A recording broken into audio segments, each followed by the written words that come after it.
యేసుక్రీస్తు నామంలో పరిశుద్ధాత్మ ఆశీర్వాదమును పొందుకుంటున్న ప్రతి ఒక్కరికి హృదయపూర్వక వందనాలు తెలియజేస్తూ ఉన్నాను.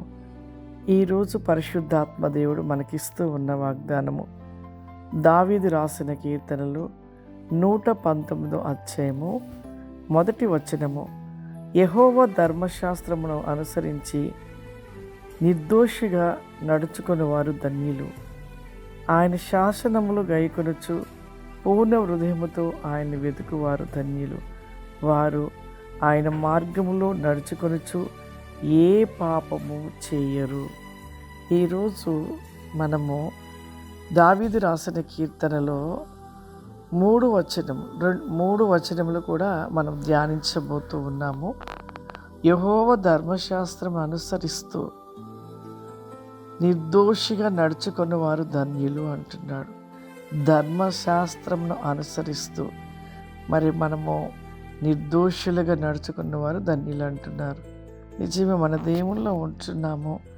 దేవుని ప్రతి ఒక్క మాటని గైకొనుచు ఆ మాట ప్రకారం నడుచుకుంటూ నిర్దోషులుగా ఎటువంటి పాపము లేని వారుగా జీవిస్తూ దేవునిలో ఉండువారంట ధన్యులంట. ఇంకా అలాగే ఆయన శాసనములు గైకొనొచ్చు, ఆయన ఆజ్ఞలు గైకొనొచ్చు. ప్రతి ఒక్క ఆజ్ఞ, ప్రభు చెప్తున్న ప్రతి మాట చొప్పున మనం నడుచుకుంటూ పూర్ణ హృదయముతో ఆయనని వెతుకువారు ధన్యులంట. మన జీవితంలో ఆయన యొక్క మాట వినుచు ఆయన మాట ప్రకారం నడుస్తూ మరి పూర్ణ హృదయముతో ఆయనని వెతుకుచు మన మనసు ఎప్పుడు దేవునితోనే ఉంటూ ఎప్పుడు ఆయనని వెతుకుతూ పైనున్న వాటిపైన మన దృష్టి ఉంచుతూ ఆయన కోసము జీవిస్తూ ఆయన మార్గంలో నడుస్తూ ఉన్నప్పుడు ఏ పాపం అంటే మన దగ్గరకు చేరదు. ఏ పాపము కూడా మన హృదయంలో నిలిచి ఉండదు. ఎందుకు అంటే మన హృదయము నిత్యము దేవుని మాట వినివారిగా ఉంటున్నాము.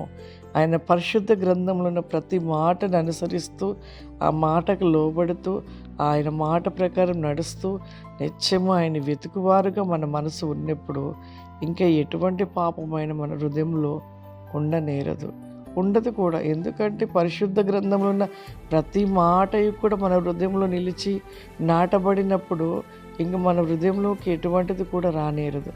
కానీ మనం ఎలా ఉంటున్నామంటే ఏదో నామకే వాస్తుగా మనం బైబిల్ చదివినట్టుగా చదువుతాము, కానీ హృదయపూర్వకంగా చదివి ఆ మాటలని మన హృదయములో ప్రతి క్షణము కూడా నిలుపుకొని నెమరు వేసేవారిగా ఉంటే అసలు ఎటువంటి పాపానికి కూడా మన చోటు ఇవ్వలేము. అపవాది మనల్ని ముట్టనేరడు. ప్రియులారా, ఇవి గనక ఈ 3 వచనాలు మనం ప్రతిరోజు ధ్యానించినట్లయితే, ఈ ధ్యానిస్తూ ఈ మాటల ప్రకారం మనం నడిస్తే నిజంగా పరిశుద్ధుల సమూహమైన గుంపులో మనం చేర్చబడతాము.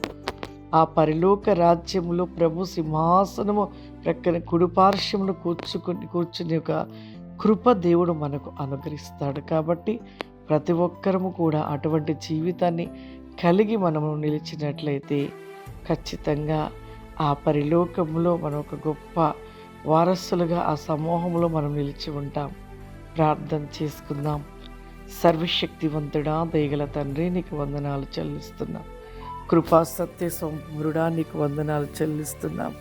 పరిశుద్ధాత్ముడా, ఈ యొక్క ప్రతి రికాస్టిక్ కమాందర పరిశుద్ధాత్మ ఆశీర్వాదం అనబడిన ఈ ప్రోగ్రాం ఎంతమంది చూస్తున్నారు ప్రభా, చూస్తున్న ప్రతి బిడ్డను కూడా మీరు దీవించండి, ఆశీర్వదించండి. ప్రతి దినము కూడా వారిలోని యొక్క ఆత్మవేకమైన శక్తి చేత ప్రతి బిడ్డ నింపబడాలి ప్రభా.